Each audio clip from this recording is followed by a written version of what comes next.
Perkenalkan, nama saya Bintang Parsabarita dengan NIM 124 37003 selaku praktikan shift 13 praktikum logik struktur dan dinamika. Jadi pada kesempatan kali ini saya akan membahas mengenai soal laporan akhir Biostruk modul ke-6.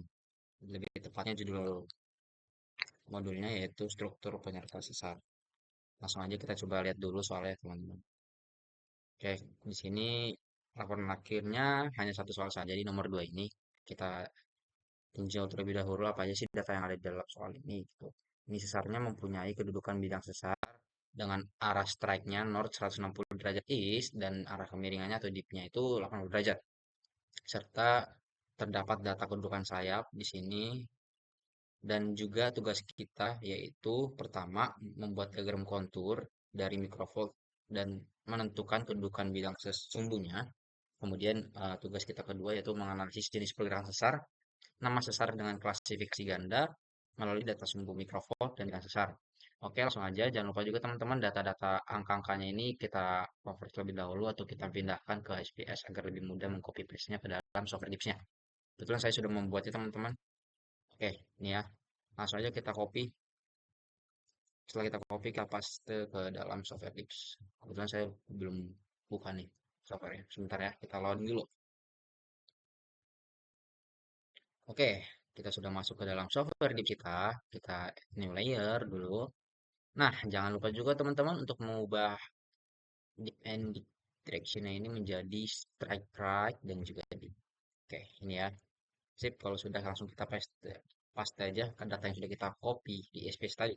Nah, sudah langsung kita klik diagram kontur atau kontur preset ya. Sudah dapat seperti ini teman-teman nanti. Kita buat terlebih dahulu bidang sesarnya yang diketahui ya teman-teman. Nih, kedudukan bidang sesar yaitu north 160 derajat east dengan dipnya 80. Oke, kita buat ya. Kita klik di sini kayak nggak apa-apa lah. Oke, ini bidang sesar dengan strike-nya 160 derajat, dip-nya 80. Oke, ini sesar kita bikin warna apa ya? Abu-abu lah ya. Oke, sudah terbentuk ya teman-teman sesarnya. Kemudian kita akan membentuk sayap-sayap lipatannya nih. Di sini. Nah, jadi cara membentuk sayap lipatannya yaitu kita klik add user plan lagi, kemudian kita arahkan ke titik tertinggi atau titik maksimum ya teman-teman di sini ya. Oke, di sini kita namakan dengan sayap lipatan 1. Oke, habis itu kita oke kan saja. Ini mau diganti juga kali warnanya biar menarik. Nah, oke biar warna-warni gitu kan. Sip, kalau sudah kita buat sayap lipatan 2 dengan cara yang sama ya teman-teman. Oke, gimana caranya? Yaitu add user plan. Nah, untuk sayap lipatan 2 ini teman-teman, kita hanya perlu mengarahkan saja kursor kita ini untuk bisa mempertemukan antara sayap lipatan dan juga bidang sesar. Nah, jatuhnya apa ya? Kita temukan aja lah. Kita paskan di garisnya di sini dan juga kursor ini pas di titik yang terindikasi ada sebuah bidang ya teman-teman di sini. Oke, di sini kita namakan sayap lipatan 2. Oh, kita warnain aja ya, sabar. Kita edit dulu. Warna kuning biru lah ya, biar menarik gitu kan. Nah, setelah kita membuat sayap lipatan, kita akan eh, membuat tren unplangnya pelungnya dulu ya. Nih, di soalnya ini kan. Nah, untuk diagram kontur tentukan bidang sumbunya itu sini sudah selesai ya teman-teman. Saja kita akan menganalisis pergerakan sesar nih, seperti di soal laporan sementara. Kalau kita untuk mau menganalisis sesar kita butuh bidang bantu. Oke. Nah, sebelum itu Kita buat dulu bidang bantunya teman-teman. Bidang bantunya kita arahkan kursornya di titik pertemuan antara SL1 atau sayap lipatan 1, sayap lipatan 2 dengan bidang sesar. Kita zoom kali ya. Sebentar, biar titiknya pas. Oke, di sini bidang bentuk. Warnanya apa ya? Hijau lah udah. Oke, di sini ada tipe ya teman-teman. Bidang sea nih. Sebentar saya betulkan dulu. Nah, ini tipe. Down. Sip. Nah, sudah terbentuk kayak gini teman-teman. SL sudah ada, bidang sesar sudah ada, bidang bantu sudah ada. Sebelum kita langkah lebih lanjut lagi, langkah baiknya kita apa ya, add text dulu lah, menambahkan keterangan ya teman-teman. Pertama di bidang sesar terlebih dahulu. Bidang sesar dengan strike 160 dan dip 80 ya. 160 dengan arah kemiringan dip 80. Jangan lupa teman-teman bikin arah strike-nya. North 160 derajat east, lalu 80 derajat dipnya. Ini kita namakan dengan bidang sesar. Oke, kita klik sini aja. Bidang sesar sudah teman-teman. Habis itu kita buat sayap lipatan satu ya. Ini sayap lipatan satu. Lipatan satu itu north, nah, strike-nya 4, dip-nya 56. Oke, strike-nya 4. Biar gampang aja teman-teman ingat ya. 46 aja lah, 4 per 6 gitu. 4 per 6 berapa tadi? Sorry. 4 per 56. Sorry, 4 per 56. North 4 derajat east per 56 dipnya. Ini adalah saya lipatan satu. Oke, sudah kita buat di sini. Selanjutnya yaitu sayap lipatan 2 ya teman-teman. Kita rapin dulu. Nah, sayap lipatan 2-nya yaitu strike 121, dipnya 35. Berarti 121 per 35. N 121 derajat is, sorry, per 35. Ini di kemiringannya ya teman-teman. Kita juga sayap lipatan 2. Nah, oke, sudah. Lanjut, selanjutnya itu ada bidang bantu. Mana bidang bantunya? Itu dengan strike 255 di 64. N 255 derajat east, dipnya itu 64 derajat. Kita namakan dulu ya, bidang bantu. Loh, sorry. Nah, ya, bidang bantu 25564. Kita make sure lagi. Sudah selesai teman-teman untuk keterangan ini. Kai. Habis itu kita akan mencari tahu, yaitu kira-kira nama sesarnya apa ya teman-teman. Seperti itu. Seperti di soal LS, kita coba hidupkan dulu. eh, Steroid overlay. Oke, so grid and custom. Nah, jadi pada kesempatan ini, pada detik ini juga kita akan custom terlebih dahulu. Sebentar teman-teman ya, agak ada miss sedikit.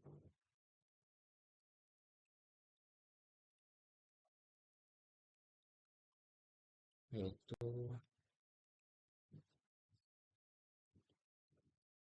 kita perlu membuat hang line sama ini ya, hang surface-nya.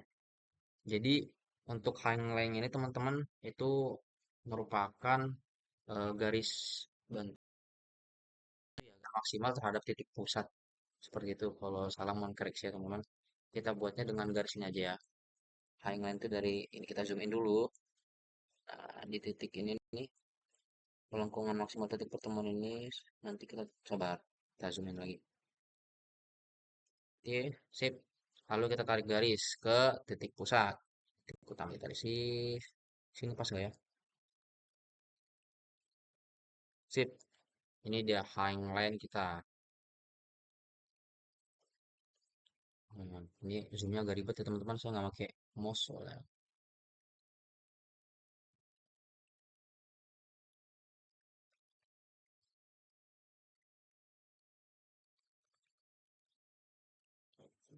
Nah, ini enggak. Nah, oke. Ini udah kata nih. Kemudian kita perlu membuat high surface-nya juga. Yaitu dengan cara kita insert plane, lalu kita bikin di bentar,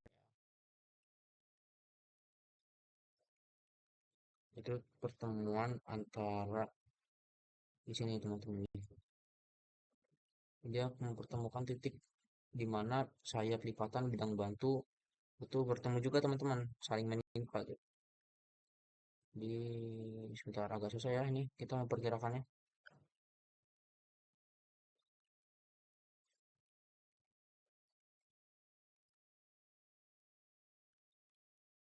Mungkin di sini ya. Bisa kita make sure dulu teman-teman.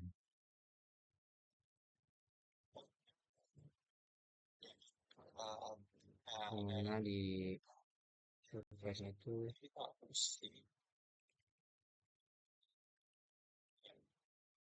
nah, kita mulai sini.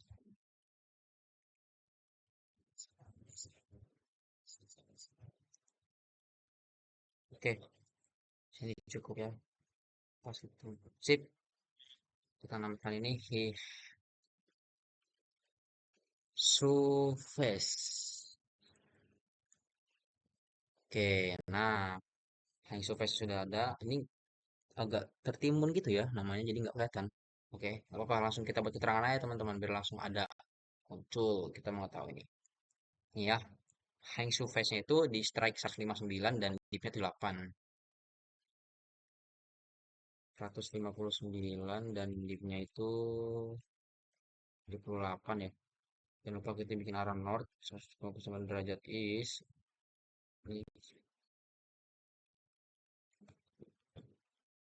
surface. Kemudian hang line juga ya teman-teman. Sudah kita bedakan kan warnanya. Kayaknya kita harus bedakan juga nih. Supaya biar enak bisa gampang dilihat gitu loh. Kuning mungkin ya. Nah, oke. Seperti ini teman-teman. Setelah kita buat hang surface sama hang line ya, selanjutnya itu kita akan agar gampang juga meninjau LED-nya ini, kita ubah ke sabar data-data yang sudah tersedia ini teman-teman itu ke major plan. Nah, di sini bisa kita lihat bersama-sama itu ada warna, ada strike right dipnya serta label-label penamaannya teman-teman. Sini nih. Oke, sudah tersedia. Kemudian di sini kita hanya perlu menentukan kira-kira tekanan dari mana yang memiliki apa arah arah dari mana yang memiliki tekanan terbesar, sorry seperti itu. Itu kita namakan dengan sigma ya teman-teman. Untuk membuat atau kita untuk mengindikasikan sigma tersebut kita membutuhkan bantuan itu polar, stereonet teman-teman, stereonet. Sorry di view. Oke, di sini show grid dulu ya. Nah, di custom, sebentar. Oke, sip di sini ya. Nah, oke. Habis itu kita coba identifikasi kira-kira coba belum kita nyalain nih sini. Nah, oke sip. Gini. Jadi si sigma satunya itu atau tekanan maksimum bisa terbilang ya arah tekanan paling maksimal itu berada di dekat titik maksimum teman-teman sejajar atau orientasi, bisa kita asumsikan bahwanya di sini itu ada sigma satu,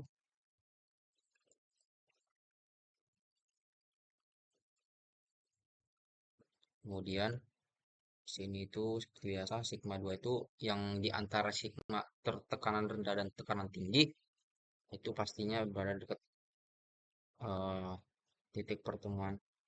Itu di sini ya, kita taruh di sini saja lah nggak apa-apa. Sigma 2. Lalu sigma 3-nya itu berada di 90 derajat daripada sigma satu, atau tegak lurus dari tekanan tertinggi, karena nantinya dorongan dari tekanan tertinggi itu akan membuka rekanan di mana rekanan tersebut selinear, seorientasi dengan tekanan paling rendah. Jadi otomatis nggak ada yang apa ya, nggak ada tekanan yang bentrok gitu ya teman-teman.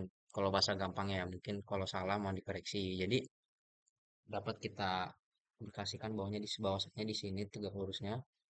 Oh, klik sini ya. Terus sigma, coba sigma 3. Oke, sip. Di sini. Nah, kemudian karena sigma dengan keterangan-keterangannya juga sudah kita buat ya teman-teman. Selanjutnya itu di sini kita akan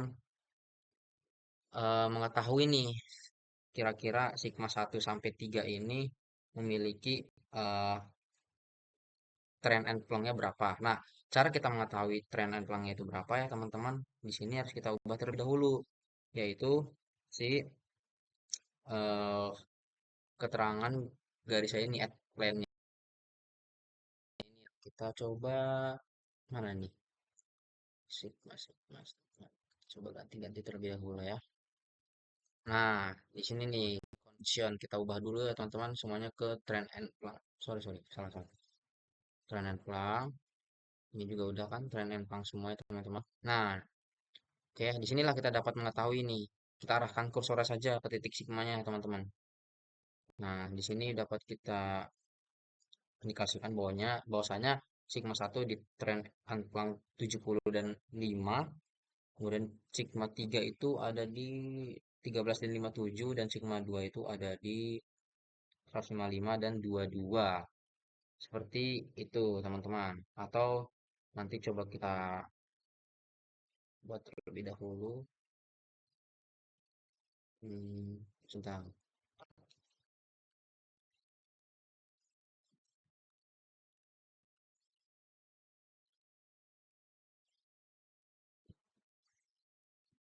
Ini kita matikan dulu aja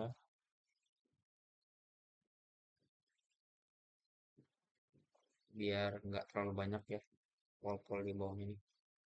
Nah, oke.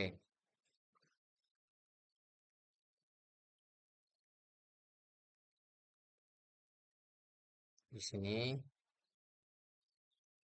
sudah kita dapat teman-teman hasilnya, dan kita identifikasi nama sesarnya, yaitu karena di sini eh, kita mengidentifikasi menggunakan Hang surface dan Hang line-nya, teman-teman. Di sini Hang line-nya dapat kita lihat garisnya sabar,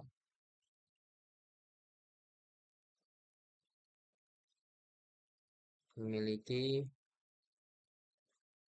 nah ini teman-teman ya, itu di titik ini kita dapat mengidentifikasi bahwasanya Hang line itu di 24, di punya 24 arahnya. Nah, cara kita mengetahui namanya kalau di 24 itu namanya apa seperti itu teman-teman, kita dapat eh, cari tahu di penamaan untuk produksi ini teman-teman ya.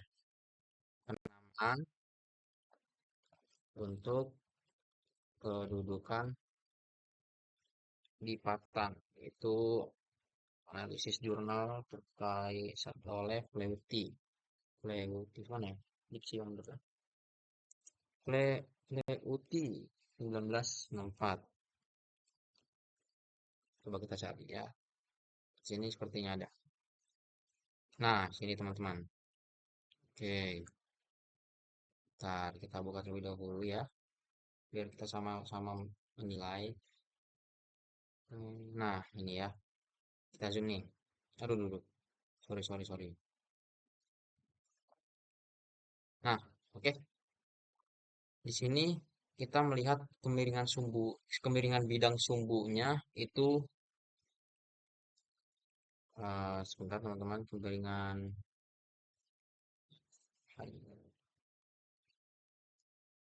kemiringan si bidang sumbunya itu kita lihat dari high surface, lalu penunjaman garis sumbunya itu dari si high line-nya. Kita beralih kembali ke software. Nah, kalau di sini kan high line tadi sini ya teman-teman ya, itu berada di 25. Berarti 25 itu kan di antara setara di mana ya? Nah, 25 itu kan antara 10 sampai 30 yang artinya penunjaman garis sumbunya itu gently plunging fold. Nah, untuk si kemiringan bidang sumbunya ini kita ambil dari nilai si high surface-nya ya. Di mana high surface-nya ini garis kuning nih. Garis kuning nih high surface-nya itu di mana di titiknya sabar. Sini ya tadi. High- Nggak kelihatan ya teman. Gara-gara tutup label cuman. Satu.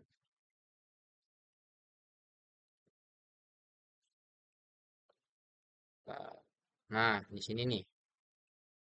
Bentar, kayaknya nggak kelihatan namanya nih. Kita hidupin dulu pola. Nah, di sini teman-teman.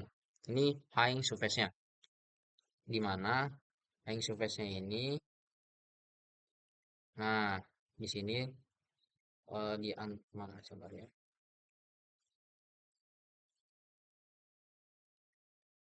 Ini high surface-nya itu di antara di poin. Nah, dapat kita lihat bahwa di bawah teman-temannya di ujung kanan bawah tren atau plong gitu tulisannya. Nah, itu dia masuknya ke 69. High surface kita nih.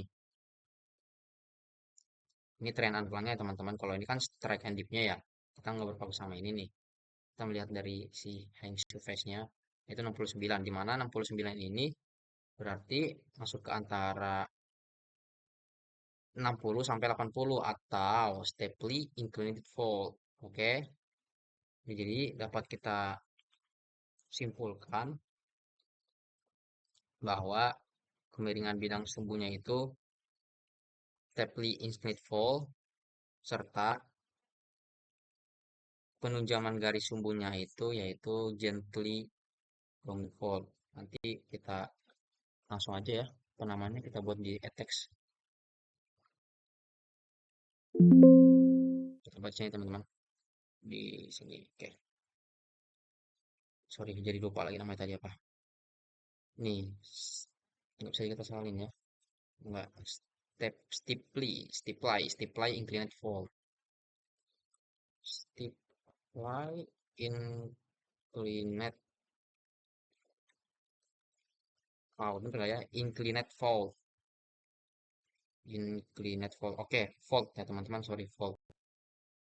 Sorry. Nah, kemudian arah penunjamannya itu antara 10 sampai 30 kan kita dapat 26 ya. Gently plunging fall.